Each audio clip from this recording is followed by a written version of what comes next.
les informations qui ont marqué l'actualité avec ces nouveaux chiffres, alors que la Banque de France évoquait 1 million d'emplois perdus en 2020 en raison de la pandémie. Bruno Le Maire, lui, emboîte le pas. Le ministre de l'économie et des finances a estimé hier que la crise économique devrait entraîner la suppression de 800 000 postes ces prochains mois. Il s'est exprimé en commission des finances à l'Assemblée nationale. Cela représente environ 2,8% de l'emploi total selon le ministre qui était auditionné aux côtés de Gérald Darmanin dans le cadre du troisième projet de loi des finances rectificatives pour 2020. Bruno Le Maire qui à ce sujet qualifié la période qui s'annonce de choc considérable. Le gouvernement anticipe une récession de l'ordre de 11% pour notre pays.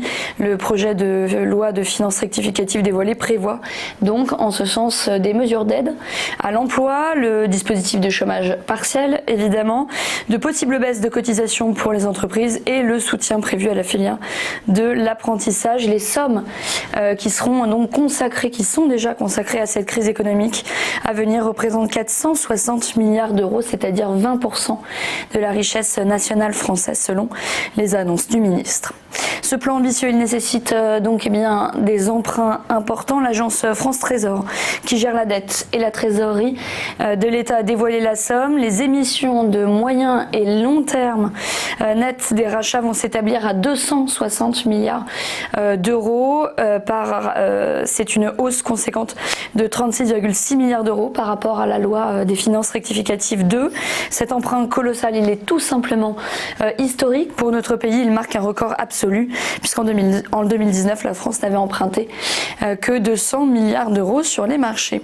Et puis on termine évidemment avec l'actualité aux États-Unis et ces annonces de la Fed qui étaient attendues hier. De nouvelles prévisions pour l'économie américaine, les premières depuis le début de la pandémie, ont été dévoilées. Sans surprise, la Réserve fédérale a annoncé dans un communiqué laisser sa politique monétaire inchangée et réaffirmer son engagement à maintenir un soutien exceptionnel à l'économie américaine. La Fed dit s'attendre à une contraction du PIB de 6,5% cette année et un taux de chômage de 9,3% en fin d'année.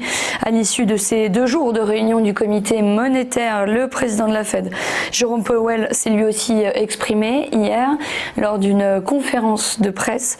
Il a déclaré, je cite, que la baisse du PIB sur le trimestre en cours sera probablement la plus forte jamais enregistrée. Mais il a ajouté que la Fed prévoit que la reprise économique débutera au second semestre cette année.